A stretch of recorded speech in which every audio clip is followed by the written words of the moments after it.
Magandang gabi po muli sa bawat isa sa atin. Narito po sa loob ng ating kongregasyon. At gayon din sa online, sa kanila pong mga tahanan na makikinig at manonood sa ating pong midweek service. At bago po tayo ay magpatuloy, tayo po muna ay dumulog sa Panginoon sa panalangin. Nanayahan ko po kayo na magsitayong lahat. At tayo po ay manalangin. Aming Amang Banal, sa iyo ang kapurihan at kaulatian. Sa gabing ito, hiningi po namin ang iyo pong pangunguna sa bawat bahagi ng aming pong gawain, sa pag-aawitan, gayon din sa prelude na natapos, at sa bawat isa na gaganap na kanila pong mga gawain sa gabing ito. Maging iyong lingkod, Panginoon, ikaw po nawa ang manguna sa aking pong mga labi, ikaw magbuka nito, maging biyaya, pagpapala po sa bawat isa. At anuman po aming mga pagkukulang, kami linisin mo sa aming karumihan upang maging karapat-dapat sa iyo pong presensya sa gabing ito.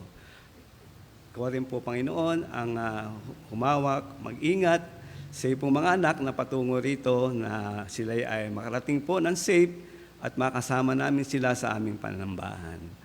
Pagpalain mo, Panginoon, ang bawat isa at patuloy na aming bigyan ng panahon, bigyan ng patuloy na lingap, Panginoon, ang iyong mga salita sa gabing ito at magbigay ng biyaya, pagpapala sa bawat isa. Lahat pong ito'y aming dalangin sa pangalan po na anak na si Jesus. Amen. Manatili po tayong nakatayo para sa ating awitan. Tayo po umawit, kailan pa?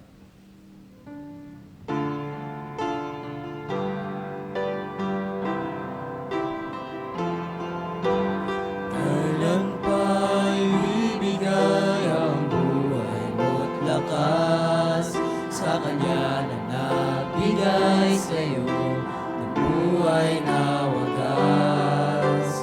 Ang pangalan niyang banal kailan itatanyag kung wala ng pagkakataon.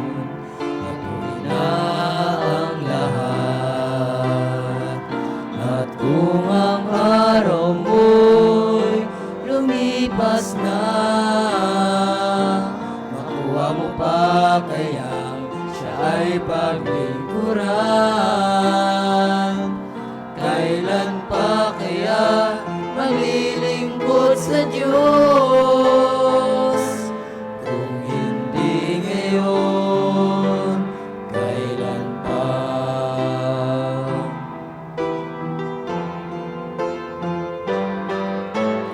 Kailan pa ibibigay ang buhay mo't lakas sa Kanya na nagbigay sa'yo ng buhay na wagas? Ang pangalan niyang banal kailan itatanyag kung wala ng pagkakataon. Patuloy na ang lahat at kung ang araw mo'y lumipas na, makuha mo pa kayang siya ay paglingkuran. Kailan pa kaya maglilingkod sa Diyos? Kung hindi ngayon, kailan pa? At kung ang araw mo'y lumipas na, makuha mo pa kaya siya ay paglingkuran. Kailan pa kaya maglilingkod sa Diyos? Kung hindi ngayon, kung hindi ngayon, kung hindi ngayon, kailan pa?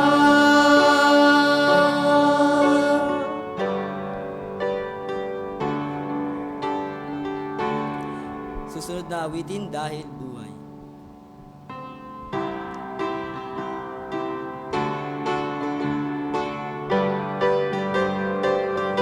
Ang Diyos sana kusang nanaog, pagkat tayo'y kanyang mahal. Doon sa krus, tayo'y sinako, ngunit nagpagod din lahat sa libingan. Dahil tunay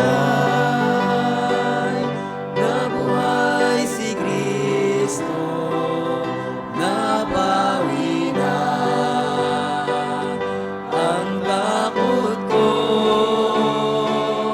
Dahil hawak ng Diyos ang bawat araw, ang puso ko'y panatag dahil siya'y buhay. Kung ang sanggol na bagong silang pusong inay nagdadala, ngunit lalong kaligayahan kung ang batang iyon kay Kristo'y tatanggap. Dahil tunay na buhay si Kristo, napawi na ang takot ko. Dahil hawak ng Diyos ang bawat araw, ang puso ko'y panatag dahil siya'y buhay. Pag sa mundo ako'y lumisan, hirap sakit magwawakas, tutunguin. Kahit na bayan sasapiling ni Kristong tagapagligtas. Dahil tunay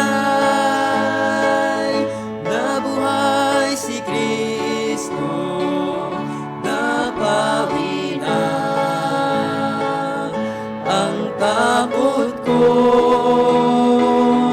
Dahil hawak ng Diyos ang bawat araw, ang puso ko'y panatag dahil siya'y buhay.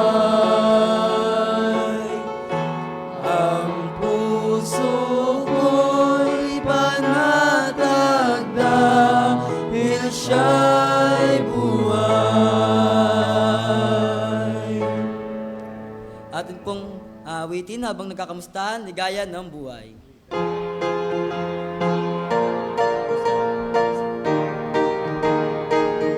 Ligaya ng buhay kung kilala mo si Kristo. Ligaya ng buhay kung siya'y manunubos mo.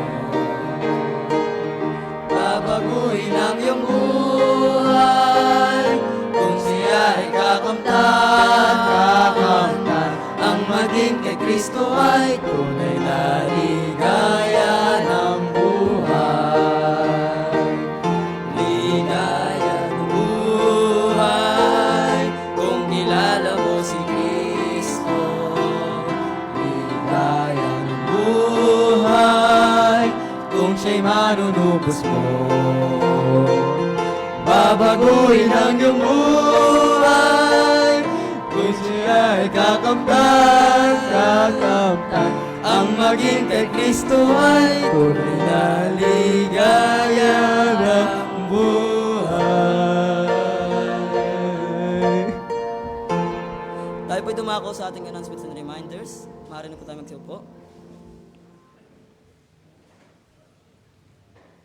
Daily Bible blessings every morning from Monday to Saturday. Midweek service and prayer meeting starts at 7 p.m. every Wednesday sa Church Auditorium. Sunday worship service starts at 9 a.m. sa Church Auditorium din po. At sa Sunday worship team, April 19, upcoming Sunday, ang angkop na pakikitungo.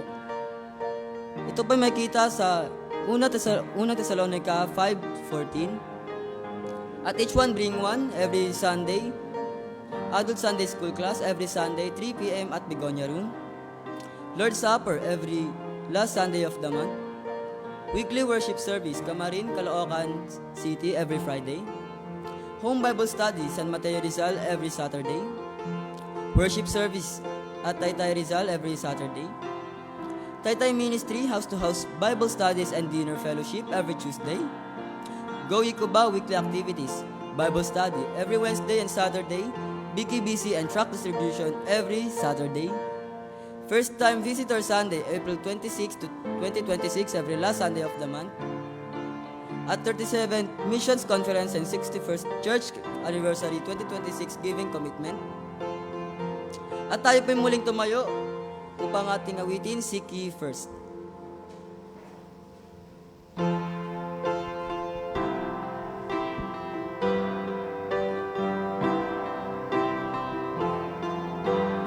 Seek ye first the kingdom of God and His righteousness, and all these things shall be added unto you. Hallelujah, hallelujah.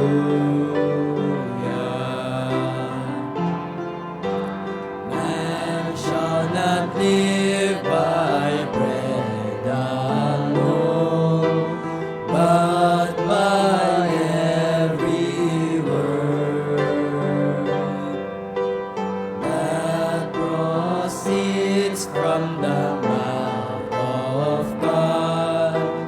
Hallelujah, hallelujah.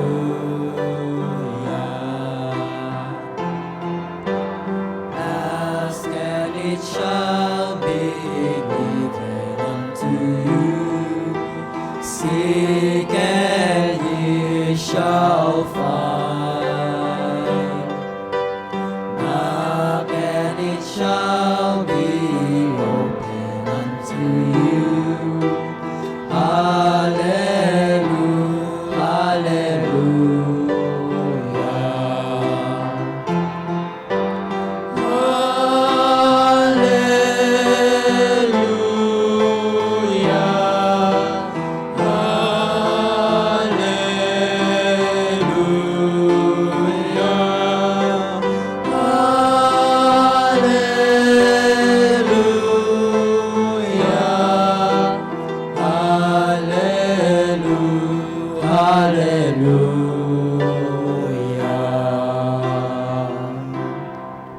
Mari na po tayong umupo. At para po sa ating preaching, tawagin po natin si Brother Conrado Castillo. Muli po, magandang gabi sa bawat isa. Tayo po naman ay dadako sa pag-aaral po ng salita ng Panginoon. Ang ating pong paksa sa gabing ito ay may pamagat na wala. Ito po, kalayaan at hangganan, ano? At ating pong tutunghayan ang mga talata o teksto sa unang Korinto, chapter 6, verse 9 to 12. 1 Corinthians chapter 6, verse 9 to 12. At inaanyayahan ko po kayong tumayong lahat at atin po itong babasahin ng salitan, ano? Ako po doon sa verse 9, kayo sa 10, at sa pagdating po sa 12, sabay-sabay po natin itong basahin. Okay? 1 Corinthians chapter 6,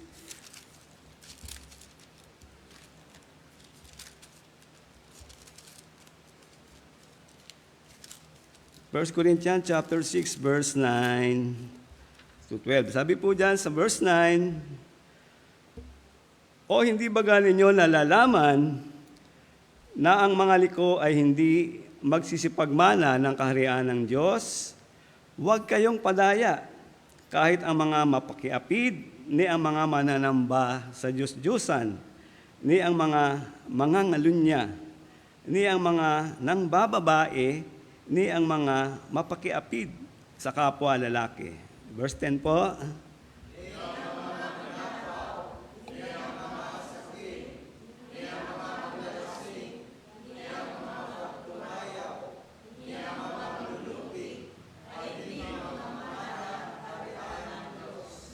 Verse 11, at ganyan ang mga ilan sa inyo, ngunit nahugasan na kayo, ngunit binanal na kayo, ngunit inaring ganap na kayo sa pangalan ng Panginoong Hesukristo at sa Espiritu ng ating Diyos. Verse 12, sabay-sabay po tayo.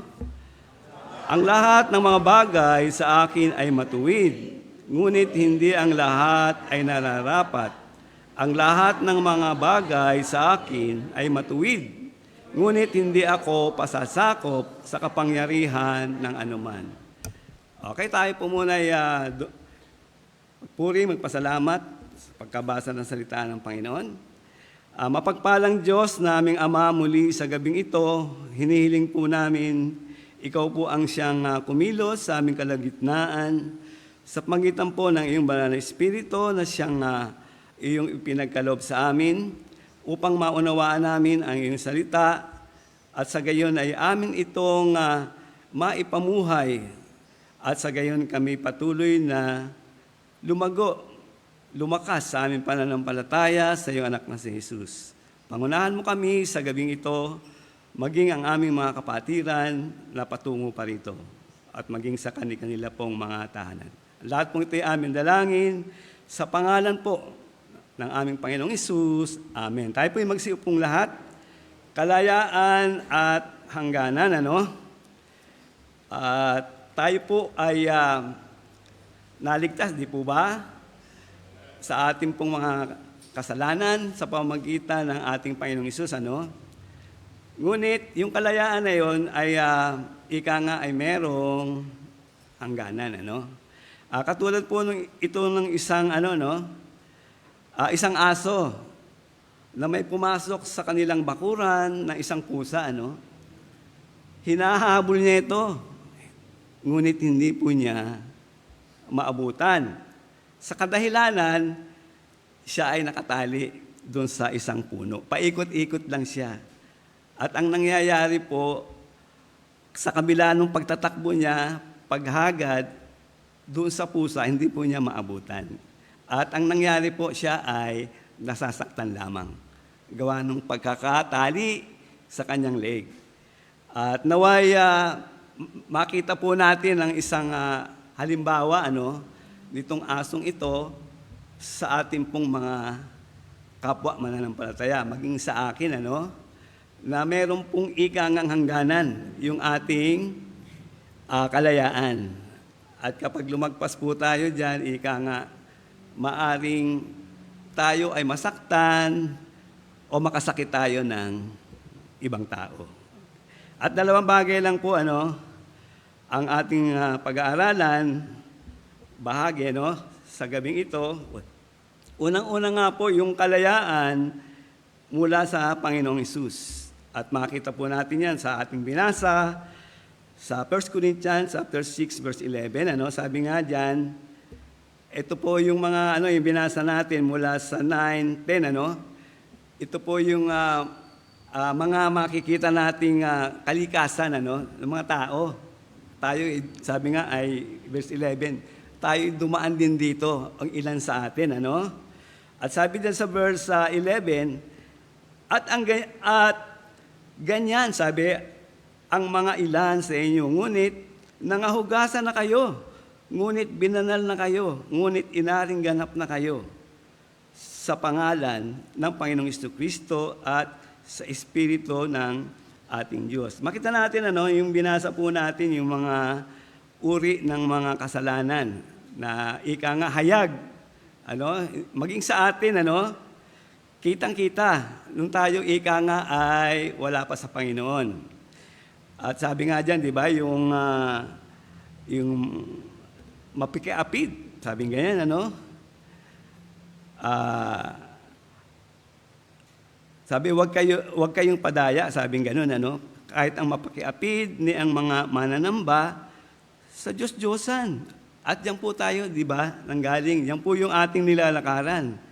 Ni ang mga ngalunya. Ayan, ano? Alam po natin, mga ngalunya, fornication, ano? Nandiyan po yan, ano? Ni ang mga adultery. Ayan, ano? Ni ang mga nangbababae. Likas po yan, ano? Kuminsan sa mga kalalakihan, ano? Yung mga nangbababae, kahit na meron ng pamilya, may asawa na at mga anak. Ni ang mga mapakiapid, kapwa lalaki, ay homosexual na to. Ni ang mga magnanakaw, ni ang mga masasakim, at alam po natin yan, no? Maraming bagay na ang tao sakim, ano? Kapangyarihan, salapi, at iba pang bagay, ano? Ngunit sabi nga sa verse 11, at ganyan, sabi, ang mga ilan sa inyo. Ngunit, sabi rito, nahugasan na kayo. Binanal na kayo. Ngunit inaring ganap na kayo sa pangalan ng Panginoong Isus at sa Espiritu ng ating Diyos. Kaya hindi na po dapat tayo, no, doon sa bagay na yon na ika nga makitang ginagawa natin. Kasi nga, inihiwalay na tayo ng Panginoon. Ano? Nilinis na tayo. Hindi tayo katulad ng mga hayop, baboy, nilinis, balik uli sa putikan. Yung aso, sumuka, kinain muli ang suka. Hindi po, ano? At sa verse 11, sabi diyan, Galatians 5:11, sabi, sa kalayaan na pinalaya tayo ni Kristo, magsitibay nga kayo, sabi rito, no? At wag na kayong pasakop na muli sa pamatok ng pagka-alipin. Kasi tinanggalan na tayo ng kumbaga kadena o tali ng Panginoon, ano, sa kasalanan. Hindi na dapat ika nga na ito ay paulit-ulit pa nating daanan sa buhay natin. Kaya kung yun ang buhay pa rin natin at walang pagbabago, merong question mark, ano, sa buhay natin. Baka hindi tayo tunay na naligtas. Ano? Sa unang bahagi po, kalayaan, ano, mula sa Panginoong Hesus. Sa binasa natin, ano? Kalayaan po, pinalaya na tayo. At panatiliin natin yung kalayaan na yan na maging maayos ang ating lakad, buhay, at patotoo.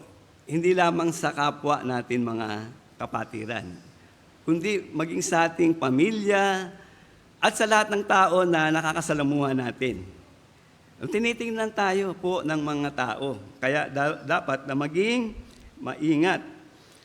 At sa unang part ko dyan ay tayo po ay pinawalang sala dahil sa ating pananampalataya kay Jesus. Sabi nga sa 1 John 5:13, ito yung ginagamit natin, ano, pag nagwi-witness tayo, yung assurance po, katiyakan ng kaligtasan o ng langit. Sabi diyan sa 1 John 5:13, ang mga bagay na ito ay isinulat, sabi rito ni Juan, ano, isinulat ko sa inyo upang inyong maalaman na kayo'y mayroong buhay na walang hanggan.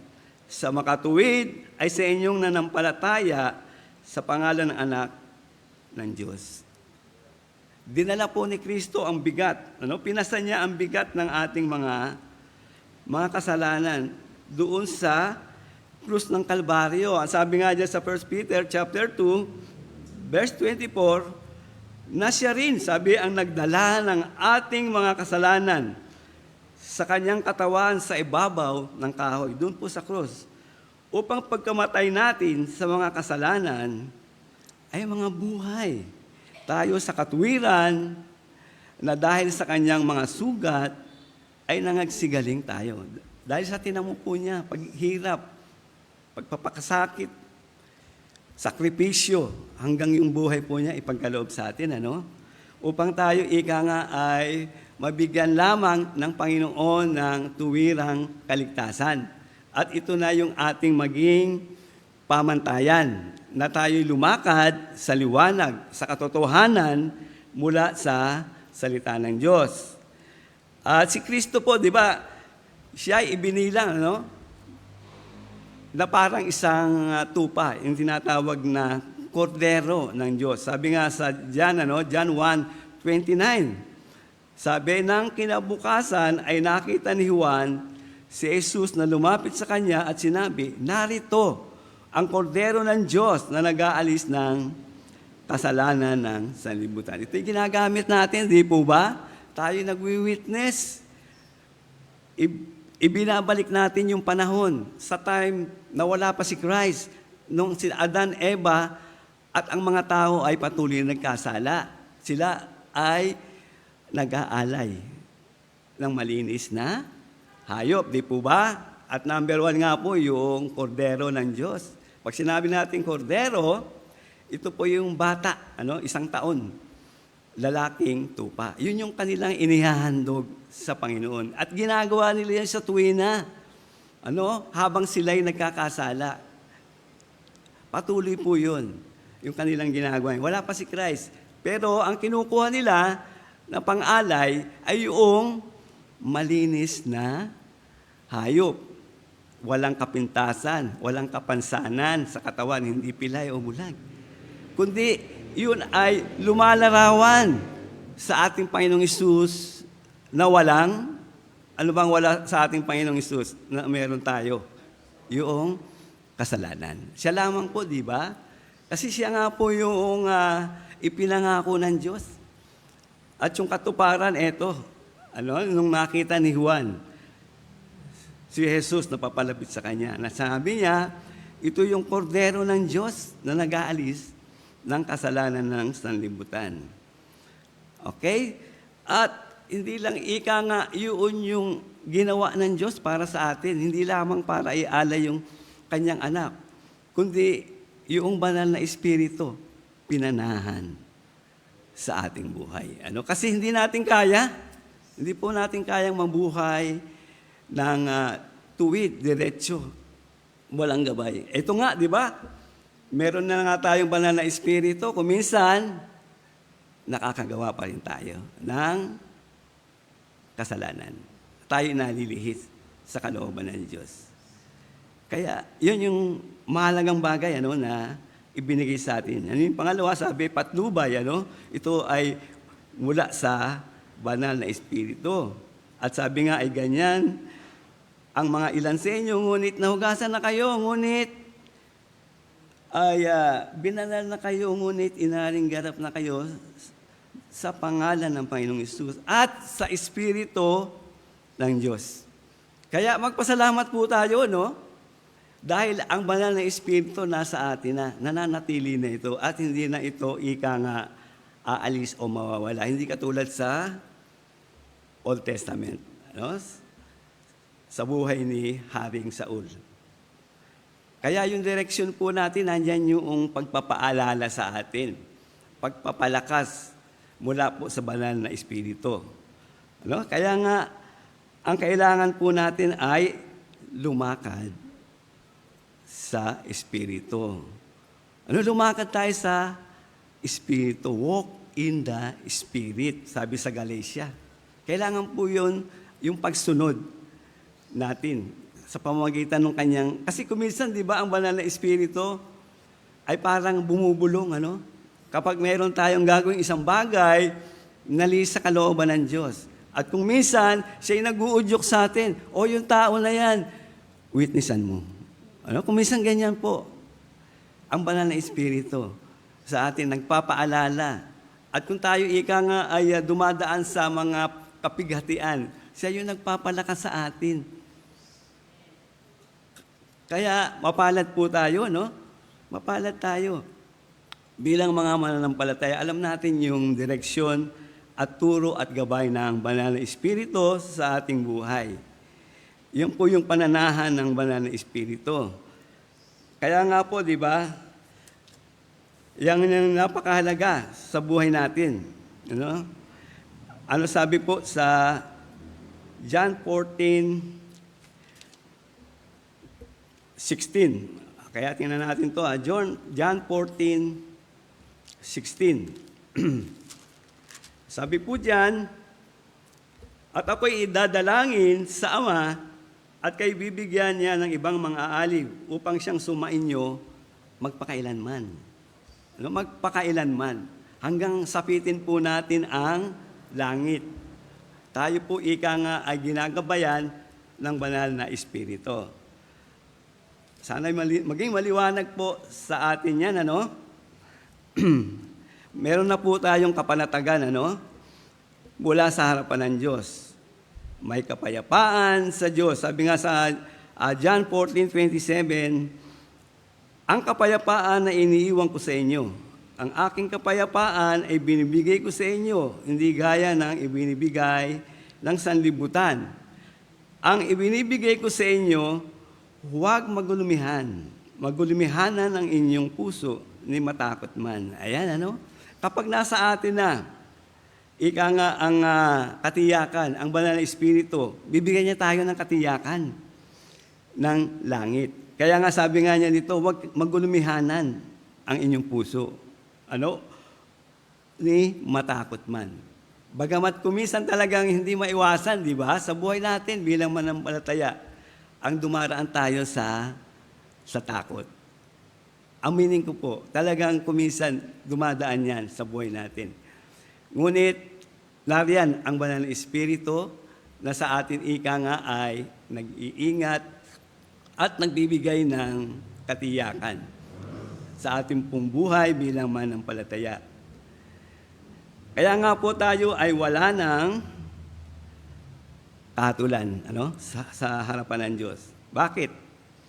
Kasi nga po, nung tinanggap natin si Kristo, yung karumihan ng ating puso dahil sa kasalanan, ito ay nahugasan sa pamagitan ng banal na dugo ng ating Panginoon. Kaya pagharap po natin sa Diyos Ama, hindi na po yung kasalanan ang makikita sa ating buhay, sa ating puso, kundi yung dalisay na dugo ng ating Panginoong Hesus. Kaya nga po sabi diyan sa Roma 8:1, ngayon nga'y wala ng anumang hatol sa mga nakay Kristo Jesus. Ano? Hindi na po tayo hatulan pagdating natin sa kanyang kaharian.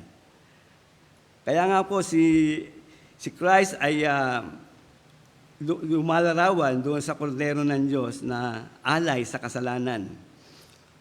Ito po ay larawan po ng kanyang ikangang buhay na handog alay para sa lahat.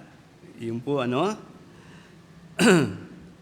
Kaya nga po tayo ay pinalaya mula sa pagkaalipin sa kasalanan. Okay, yung pangalawa po, bagamat tayo may kalayaan, ang kalayaan po natin ay hindi dahil sa atin, kundi dahil sa pagsunod sa Diyos. Ito po, iniwan tayo. Hindi lang banal na Espiritu. Hindi lang tayo niligtas, kundi iniwanan tayo ng gabay, salita ng Diyos. Kaya mahalaga po, para sa bawat isa atin, malaman natin kung ano yung kalooban ng Diyos o direksyon na dapat po nating lakaran. Ano kalayaan sa pagsunod? Kaya nga sa 1 Corinthians 6:12 sabi diyan, ang lahat ng mga bagay, sabi ni Pablo, sa akin ay matuwid. Ngunit hindi ang lahat ay nararapat. Ang lahat ng mga bagay sa akin ay matuwid, ngunit hindi ako pasasakop sa kapangyarihan ng anuman. Kung wala tayo ikang banal na Espiritu, walang direksyon ang buhay natin, kung wala ang salita ng Diyos, sigurado po, ang ating buhay ay paggewang-gewang, paliko-liko, iba-ibang direksyon ang ating tinutunguhan. Parang mga tupang ligaw. Di ba? Ang tupa, pag naligaw, ano po ang kikita natin? Wala pong direksyon. Kasi sanay siya dun sa sa karamihan na sumusunod eh. Kapag nahiwalay siya, kung siya maharap, doon siya, takbo, lakad. Hindi niya alam na merong panganib, merong bangin, merong mga hayop na sisila sa kanya. Kaya nga po, napakahalaga natin yung ganitong pagtitipon upang sa gayon ay mabigyan tayo ika nga ng kaalaman. Kasi pag tayo nalayo sa ika nga sa karamihan, sa mga mananampalataya, madaling pumasok ang tukso, ang kasalanan. At tayo nalalayo. Kaya maraming nag-backslide. Kaya pag sintomas pa lang ng isang bagay o karamdaman, ito ay dapat nang gamutin. Yung kasalanan po, bilang mga manampalataya, yan yung ika nga nagbibigay sa atin upang tayo ay mapalayo sa kalooban ng Diyos. Kaya kailangan po natin yan, Kailangan natin yung pagsunod. Kasi meron pong mga maling palagay, tungkol sa kalayaan. Sa verse 12, yung bandang unahan, sabi, all things are lawful unto me. Pwede gawin, sabi ang lahat niyang maibigan, Pwede gawin. Tayo ganun din. Bakit? Kasi nga meron tayong sariling isipan. May palagay tayo, yung gagawin natin ay tama. Ngunit kapag nakita natin mula sa, ito yung salamin salamin ng salita ng Diyos, makita natin na yun ay lihis, malayo sa katotohanan at sa kalooban ng Diyos. Kaya mahalaga po, di ba? Yung salamin, humaharap tayo, tinitingnan natin sarili natin, chine-check up natin, baka mayroon pang hindi maayos, may marumi pa, yung damit natin ay hindi tama. Ayan, yun yung time na pag-aralan natin, di ba, ng linggo, yung kailangan siyasatin natin ang ating sarili. Hindi lamang kapag gusto natin. Dapat chine-check natin yan madalas sa ating buhay. Yun po yung maling palagay, na malaya naman ako, pwede kong gawin, ang lahat ng bagay. Oo, tama yun, Ngunit dapat sa tuntunin lamang at kalooban ng Panginoon sa pamantayan ng Diyos. Ayan, sabi nga sa 1 Corinthians 6:11, ano po sabi diyan? At ganyan ang mga ilan sa inyo, di ba? Sabi diyan sabi nga, all things are lawful unto me. Pwedeng gawin. Ngunit dapat ay sa pamantayan ng Diyos. At sabi nga sa verse 11, nahugasan na kayo, ngunit binanal na kayo, ngunit inaring ganap na kayo sa pangalan ng Panginoong Hesukristo at sa Espiritu ng Diyos. Ayan, malinis na po tayo Malinis na tayo yung ating kalooban. Kaya nga siguro marahil, nung time na nakilala ko ang Panginoon, doon sa aming Bible study, doon sa Sukat Paranaque. Nung pagdalo kong ganun, ay nung kami nanalangin, parang mayroong pagbabago sa ating kalooban. Yung pala, yung pagkilos ng Holy Spirit. Sabi ko, minsan lang akong aatin, pero hindi po nangyari. Dahil nandun yung udyok ng banal na Espiritu. Kaya, tandaan po natin, kapag tayo ika nga ay pinanahan ng Diyos sa pamamagitan ng banal na Espiritu, tayo ika nga ay nakakasiguro na ng kaligtasan at ng langit.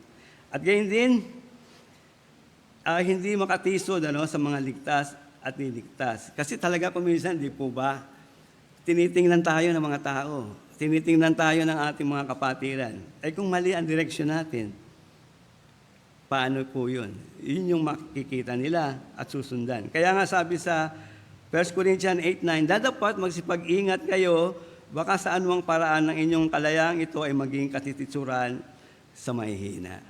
Ayan, Sa Korinto, ganyan, Kasi alam naman natin, mga mga bata pa yan, baby, carnal, yung kanilang buhay, sa kanila pong buhay pa bilang naligtas.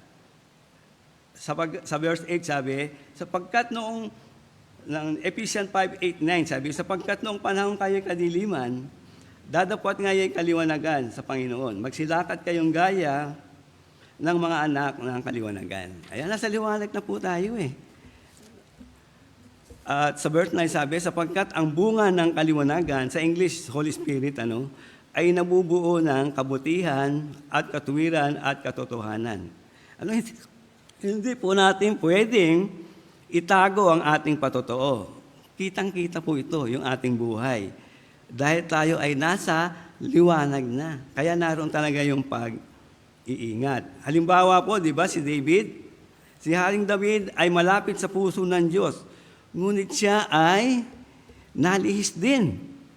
Kasi ginamit niya yung kanyang sariling kaalaman. At nagkasala. Nagkasala po siya, di ba? Kay Uriah at kay Bathsheba. Siya ay dumaan sa bunga nito. Kaya tayo man, daraan din tayo kung ano yung yung ating nagawa na lihis. Baka masaktan lang tayo katulad nung aso. Huwag abusuhin ang kalayaan upang gamitin at magsaya anumang bagay sa Diyos, sapagkat ang Diyos ay matuwid. Hindi po nagtatangi ang Diyos. Nagkasala ka, kahit na anak ka niya, didisiplinahin ka niya, papaluin ka niya. Kaya sa ating pagtatapos po, gamitin lamang ang ating kalayaan, bawat bahagi ng ating buhay na makapagbigay lugod at kaluwalhatian sa ating Panginoon Diyos. Pangalawa, huwag gawing dahilan ang kalayaan sa paggawa ng mali, na alam natin ito'y lihis sa kalooban ng Diyos. Katulad ng pag-iinom, paglalasing, di po ba? Pagsusugal, pagkakaroon ng kalibin. Yan po sa tingin natin, hindi naman mabigat na kasalanan, isipin ng iba. Ngunit, yan po ay binanggit dito, doon sa bandang una na hindi makakapasok sa karya ng Diyos. Sa ating pagtatapos yun, Kaya sundin po natin ang pamantayan ni Apostol Pablo doon sa verse, sa bandang huli na 12. Sabi doon, ang lahat ng bagay sa akin ay matuwid, ngunit hindi ang lahat ay nararapat. Ang lahat ng mga bagay sa akin ay matuwid, ngunit hindi ako pasasakop sa kapangyarihan ng anuman. Sana sundin po natin yung pamantayan ni Pablo. Kasi sabi niya, di ba, atularan niyo ako. Katulad ko din naman na tumutulad sa Panginoong Hesus. Okay, tayo po ay manalangin. Mapagpalang Diyos, sa iyo ang kapuri at kalwalhatian. Salamat po sa iyo pong mga salita na amin pong napagbulay-bulayan, napag-aralan. At dalangin nga po namin ito'y magsilbi, Panginoon, paalala sa amin.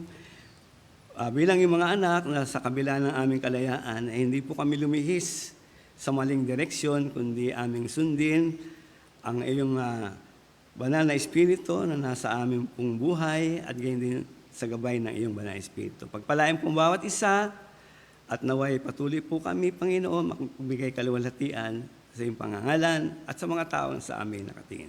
Lahat po ito ay aming dalangin. Sa pangalan po ng anak na si Jesus. Amen. Tayo po dadako sa pag-aaral, pagbibigayan, offering. At sabi po dito sa Matthew chapter 6, verse 33 and 34, dadapat hanapin muna ninyo ang kanyang kaharian at ang kanyang katwiran. At ang lahat ng mga bagay na ito ay pawang idalagdag sa inyo. Kaya't huwag ninyo ikabalisa ang araw ng bukas. Sapagkat ang araw ng bukas ay mababalisa sa kanyang sarili. Sukat na sa kaarawan ang kanyang kasamaan. Tayo po dumulog sa Panginoon. Pasalamat po tayo sa mga biyaya na patuloy pinagkakalob. Ama, salamat po sa iyong mga biyaya na patuloy na ipinagkakalob sa amin. Mga material na bagay, pinansyal, na amin pong nagagamit upang ang aming pamilya ay patuloy po na magkaroon ng buhay. At ang amin pong pagkakaloob sa gabing ito, dalangin po namin na maging maliit man, ito ay pagpalain mo at patuloy magamit para sa iyong kaluwalhatian. Salamat po sa pagkakaloob na aming gagawin sa gabing ito. Sa pangalan ni Kristo Jesus, Amen.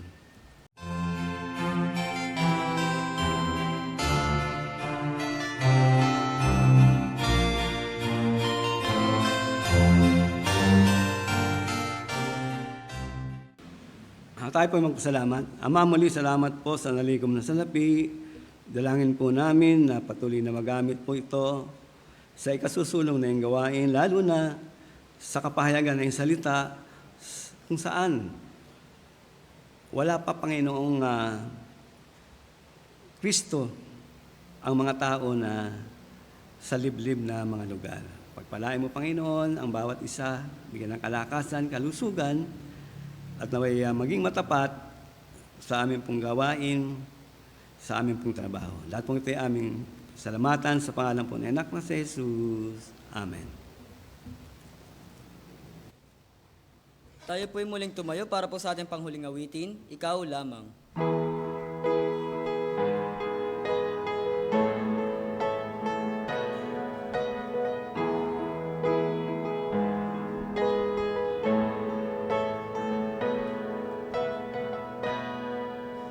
Mula sa dilim tungo sa liwanag, Ikaw, Jesus, ang nagbigay para sa. Kaya ngayon sa'yo'y maawin, kailanman ay hindi tatahimik. Mula sa gabi, walang hanggang araw, Ikaw, Jesus, ang ilaw ng pag-asa. Kaya ngayon, sa'yo'y umaawit, kailanman ay hindi tatahimik. Aking isisigaw, ngayon at kailanman, Ikaw lamang ang Diyos. Panginoon, Ikaw lamang ang nagbigay pag-asa. Kaya ngayon isisigaw, ngayon at kailanman, Ikaw lamang. Diwang banal, ginhawa at gabay, sa buhay ay tapat kitang patnubay. Kaya ngayon sa'yo'y umaawit, kailanman ay hindi tatahimik. Aking isisigaw, ngayon at kailanman, Ikaw lamang ang Diyos. Panginoon, Ikaw lamang ang nagbigay pag-asa. Kaya ngayon isisigaw, ngayon at kailanman, Ikaw lamang. Aking isisigaw, ngayon at kailanman, Ikaw lamang ang Diyos. Panginoon, Ikaw lamang ang nagbigay pag-asa. Kaya ngayon isisigaw, ngayon at kailanman, Ikaw lamang. Ngayon at kailanman, Ikaw lamang.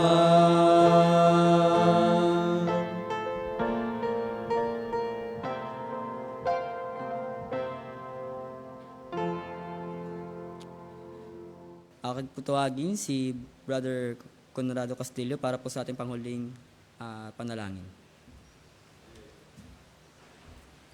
Tayo po ay magpasalamat. Amang banal, muli kami po ay nagpupuri at nagpapasalamat sa gabing ito sa iyo pong mga paalala bilang iyong mga lingkod, bilang iyong pong mga anak, na sa amin pong kalayaan ay gamitin lamang namin ito para sa pagsunod sa Panginoon sa iyo at sa gabay ng iyong banal na Espiritu. Tulungan mo kami, Panginoon, na patuloy na siyasatin namin, tingnan ang aming direksyon, kung tunay nga ito ay patungo doon sa makipot na daan, tungo sa iyong kaluwalhatian. Mapatawad po kung minsan kami po ay nalilihis at nagkukulang, nagkakasala.